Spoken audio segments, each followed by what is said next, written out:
Hello दोस्तों, स्वागत है आपका अपने YouTube channel Tripathi education point में। दोस्तों, आज के इस वीडियो में हम लोग BA second year fourth semester Hindi solve model paper देखने वाले हैं। दोस्तों, आज का ये जो वीडियो बहुत ही इंटरेस्टिंग वीडियो है, क्योंकि आप लोग को अपने एग्जाम के लिए एक एग्जाम मास्टर की मिल गई है। तो आप लोग वीडियो के अंत तक बने रहिएगा और वीडियो में आज आप लोगों को पूरा लघु उत्तरीय प्रश्न दिखने को मिलेगा, वो भी unit first fourth semester solve model paper Hindi का। तो चलिए हम लोग वीडियो को स्टार्ट करते हैं। और वीडियो को स्टार्ट करने से पहले अगर आप हमारे चैनल पर नए हैं तो प्लीज़ चैनल को सब्सक्राइब करके वीडियो को लाइक कर बेल आइकन को प्रेस कर दीजिएगा, जिससे जो आने वाली वीडियो रहेगी वो आप तक सबसे पहले पहुंचेगी। और हाँ दोस्तों, अगर आपको किसी भी सब्जेक्ट की PDF नोट्स चाहिए तो आप हमारे टेलीग्राम चैनल को ज्वाइन कर सकते हैं। टेलीग्राम चैनल की लिंक जो है आपको डिस्क्रिप्शन में मिल जाएगी, जिससे कि आप लोग को जितने भी नोट्स होंगे वो PDF में आपको वहाँ अवेलेबल मिलेंगे। तो चलिए हम लोग वीडियो को स्टार्ट करते हैं। तो हिंदी अनुवाद, ये हमारा fourth semester Hindi solve model paper है, जो कि हिंदी अनुवाद के अंतर्गत है। और ये लघु उत्तरीय प्रश्न का हम मॉडल पेपर लेके आए हैं आप लोग के बीच यूनिट फर्स्ट। तो चलिए हम लोग यूनिट फर्स्ट के कुछ लघु उत्तरीय प्रश्न देख ले रहे हैं। तो चलिए हम लोग देखते हैं। पहला हम लोगों का प्रश्न दिया गया है, अनुवाद से आप क्या समझते हैं, स्पष्ट कीजिए। ये हमारा लघु उत्तरीय का पहला प्रश्न है। तो इसका हम लोग उत्तर दे देते हैं, आंसर दे देते हैं कि एक ही भाषा से किसी कथन, विवरण आदि का उसके मूल भावों तथा भाषा शैली की यथाशक्य रक्षा करते हुए दूसरी भाषा में अंतरण करना अनुवाद कहा जाता है। अनुवाद में अंग्रेजी को ट्रांसलेशन, फ्रेंच में ट्रांजैक्शन और अरबी में तर्जुमा कहा जाता है। लैटिन भाषा में एक शब्द है ट्रांस अर्थात परिवहन। इसी भाषा से ट्रांसलेशन की उत्पत्ति हुई। संस्कृत में इसके समानार्थक जो हैं वो बहुत सारे हैं। समानार्थक जो शब्द हैं वो जैसे छाया हो गया, टीका हो गया, भाषा इत्यादि हैं। ठीक है। अब इसके आगे जो बताया गया है वो बताया गया है कि अंग्रेजी शब्दकोश में ट्रांसलेशन शब्द की व्याख्या इस प्रकार दी गई है कि express the sense of word sentence of book into other language as translated Homer into English from the Greek। इसका अर्थ है हिंदी में एक भाषा में कही हुई बात को दूसरी भाषा में फिर कहना अनुवाद कहलाता है। जैसे हिंदी में किसी भी भाषा को कह दिया गया, उसको फिर से अनुवाद करके उसी भाषा में कहना, ये जो है अनुवाद कहलाता है। ये हमारा एक क्वेश्चन हो गया। ठीक है। अब हम लोग अगला क्वेश्चन देख ले रहे हैं। अगला क्वेश्चन है प्रश्न नंबर 2, अनुवाद कार्य की आवश्यकता पर अपने विचार प्रकट कीजिए।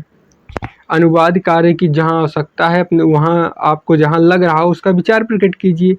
तो इसमें प्रश्न का उत्तर बताया गया है कि अनुवाद कार्य की आवश्यकता तभी से हो रही है जब से भाषाओं का जन्म हुआ है। स्वाभाविक रूप से विभिन्न जातियों का सांस्कृतिक संक्रमण भाषाओं के द्वारा ही हुआ है, और भाषा संक्रमण बिना एक भाषा में प्रकट हुए विवरण, कथन या वार्ता को दूसरी भाषा में रूपांतरित किए बिना नहीं हो सकता। अतः मनुष्य के लिए अनुवाद कार्य की आवश्यकता अति प्राचीन है। मनुष्य की पारस्परिक व्यवहारगत वाणी की अर्थ निरूपण क्रिया से ही अनुवाद कार्य आरंभ हो जाता है। वैसे तो एक भाषा के कथन को उसके अर्थ रूप में उसी भाषा में समझना ही अनुवाद का प्रारंभिक रूप कहा जाता है, क्योंकि उसी को समझकर दूसरी व्यक्ति अपना उत्तर दे सकता है।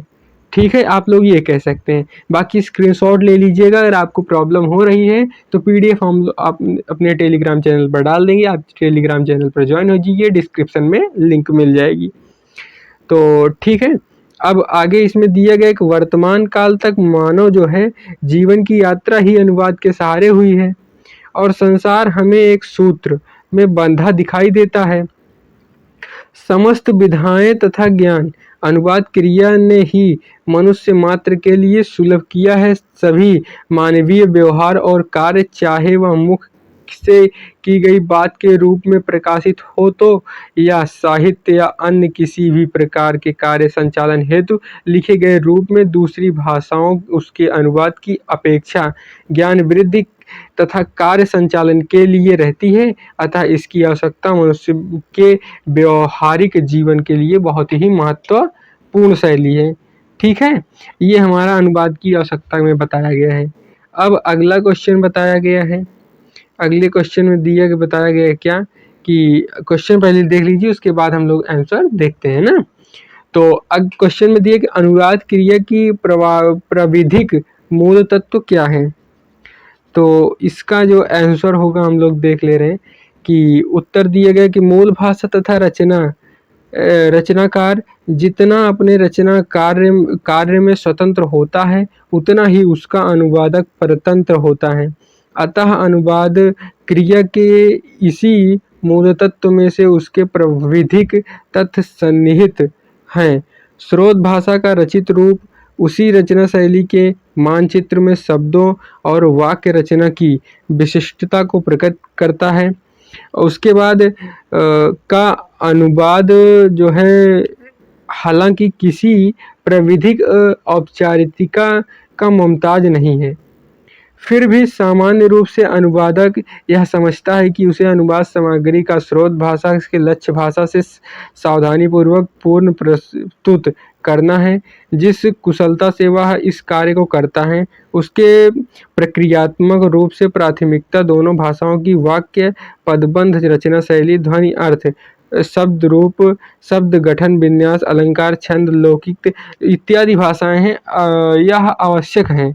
ठीक है, इसके बाद दिया गया है कि यह आवश्यक है कि पहले में दिया गया स्रोत तथा लक्ष्य भाषा दोनों पर ही अनुवादक की पर्याप्त पकड़ होनी चाहिए। दूसरे में दिया स्रोत भाषा तथा लक्ष्य भाषा दोनों में ही सोचने, विचारने की, चिंतन करने की क्षमता अनुवादक में होनी चाहिए। और तीसरे में दिया गया स्रोत भाषा और लक्ष्य भाषा पूरी तरह समानार्थक, अभिव्यक्तिपरक, शब्दावली आदि प्रायः नहीं भी होती हैं, तो ऐसी दशा में अनुवादक हूबहू नहीं करने चाहिए, जो स्रोत भाषा के अभिव्यक्ति परक कक्ष को हास्यास्पद बना दे। चौथे में दिया गया कि अनुवादक पाठक की इसी अपेक्षा का ध्यान रखे कि वह अनुमोदित सामग्री में अभिव्यक्ति की स्रोत भाषा सुगमता, प्रज्वलता व प्रवाहमयता प्रदान करे। यह ध्यान देने की बात है कि अनुवाद का मूल सृजनात्मक समान, सहजता, स्वाभाविक गत्यात्मकता अनुवाद प्रविधिका में बड़े महत्व ही की बात है। ठीक है, अब अगला क्वेश्चन हम लोगों का है। अगला क्वेश्चन हम लोग देखते हैं। अगले क्वेश्चन में बताया गया है कि अनुवाद के प्रकार बताते हुए इसके आधार को स्पष्ट कीजिए। अगला क्वेश्चन है, तो इसमें उत्तर दिया गया कि अनुवाद के कई प्रकार या भेद हैं, लेकिन इनके विशेष आधार हैं। पहला सीमा और दूसरा का स्तर और तीसरा श्रेणी या पदक्रम।